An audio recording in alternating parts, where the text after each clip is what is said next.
Isang magandang buhay mga kagulay and welcome po ulit sa ating asking price update recap ng mga gulay dito po sa ating Cabanatuan Vegetable Trading Center, Palengke ng Sangitan na narito lang po yan sa Barangay Magsaysay Norte.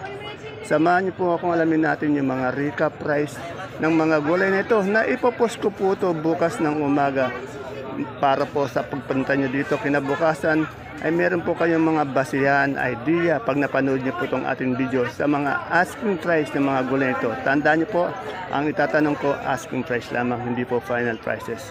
Kaya samahan niyo po ang mag-recap. Okra po natin 100 hanggang 120 pesos per kilo. Para may ibig sa okra pag makita. Sa bonito ng palaya naman po, 20 pesos hanggang 35 pesos per kilo. Asking price lang po itong mga ito ha. Lahat asking price lang.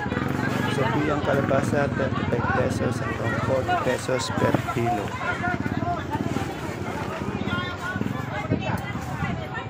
Patolang kinis, 25 pesos hanggang 30 pesos per kilo asking price. Sa pipino naman po natin bakla, 50 hanggang 55 pesos per kilo asking price. Yung ampalaya po nating haba, 70 hanggang 90 pesos per kilo. Sa talong naman po, 70 hanggang 110 pesos per kilo asking price. Sa atin naman siling Taiwan po, gold pa rin po, 400 hanggang 420 pesos per kilo. Ang beans po natin na local na Gabaldon, 250 pesos per kilo. Sa ating sitaw po, 150 hanggang 200 pesos isang big cheese. Sa mais na dilaw naman po, medyo bumaba siya, 52 pesos per kilo. Yung mais na puti po natin, 40 pesos per kilo.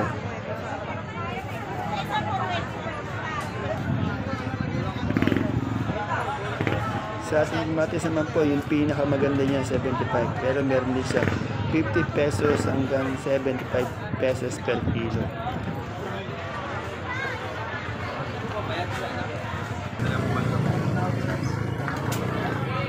Sa kalamansi naman po, natin nyo sa 1,200 hanggang 1,300 per red bag.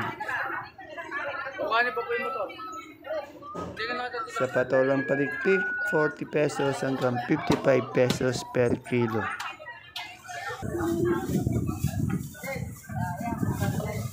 Sa sibuyas na lasuna naman po, 120 pesos per kilo.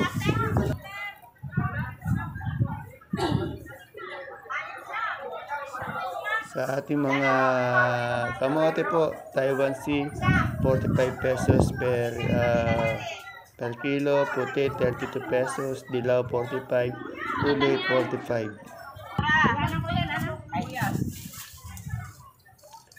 Yung puso naman po nating saging, 28 pesos per kilo.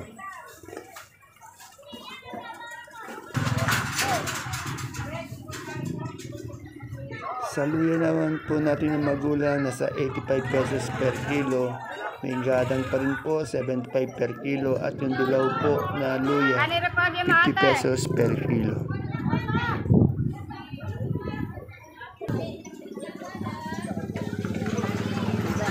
Sa ating gagawin galian na puli at una, pare po silang 30 pesos per kilo. Wala po nakitang sinibuyas. Sa daon ng sili naman po, ito, bihira din ito, 130 pesos per kilo. Sa luyo, 12 pesos per tali. Talbos ng kamote, 13 pesos hanggang 14 pesos per tali.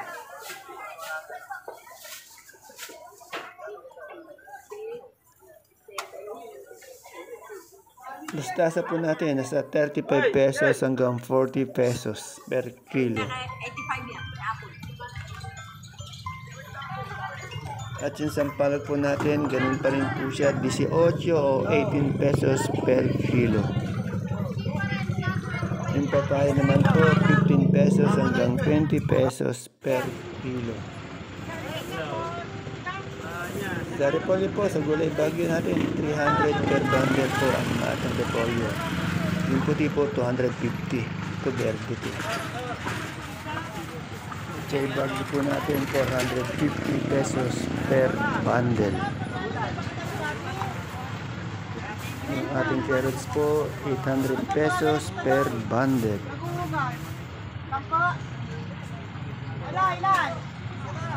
Yung ating patatas, 800 pesos per bundle. Medyo bumaba. Sa sayote naman po, 800 pesos per bundle.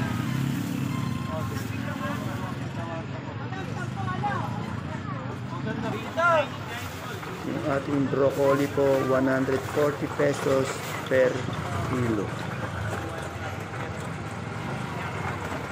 At sa ating cauliflower po, 150 pesos per kilo po. Hindi po bundle na, mali lang. Per kilo po yan. Pipino po, 120 pesos per kilo.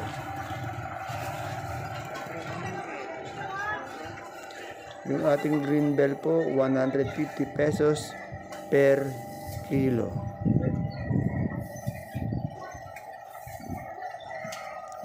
Sa ating red bell naman po, 150 pesos per kilo.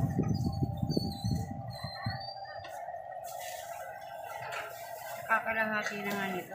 Sa ating lemon po, imported, 180 pesos per kilo. Yung young corn po natin, 35 pesos po per pack yan. Styro po yun, hindi per kilo.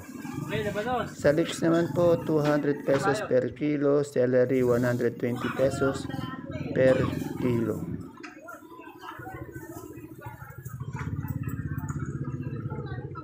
Yung lettuce na bilog, 400 pesos per kilo. Yung green ice and romaine, 300 pesos per kilo.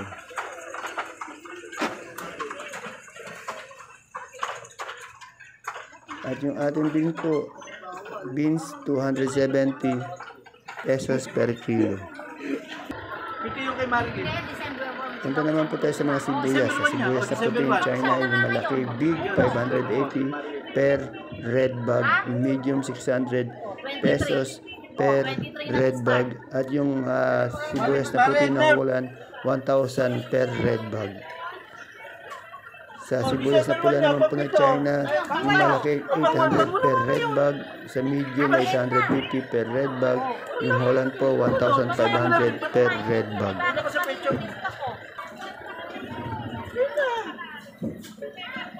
Ulitin sa ano ito nga, bakit ganito lista? Tignan start tayo ng 23.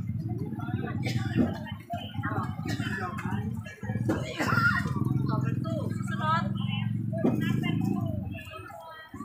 Ito po yung ating bawang na super white, 550 pesos per bag or pink bag, Nag-start tayo ng kulay pink. 23. At sa ating kanso naman po, bawang 460 hanggang 470 per violet bag. Kaya ako nagkakamali. At siyempre po yung ating local na sibuyas na storage, 2,000 pesos per red bag. Medyo tumaas din Ayan po yung sibuyas natin natin na na pinaka-latest local. Asking price recap ng mga gulay dito po ngayong araw po ng Webes sa ating baksakan. Tandaan niyo po puro asking price lang tinatanong natin. Ipopost po natin to bukas ng umaga para po pag punta niyo dito may basehan kayo o meron kayong mga idea ang mga asking price ng gulay dito sa ating baksakan. See you po again tomorrow. Bye bye. God bless us all po.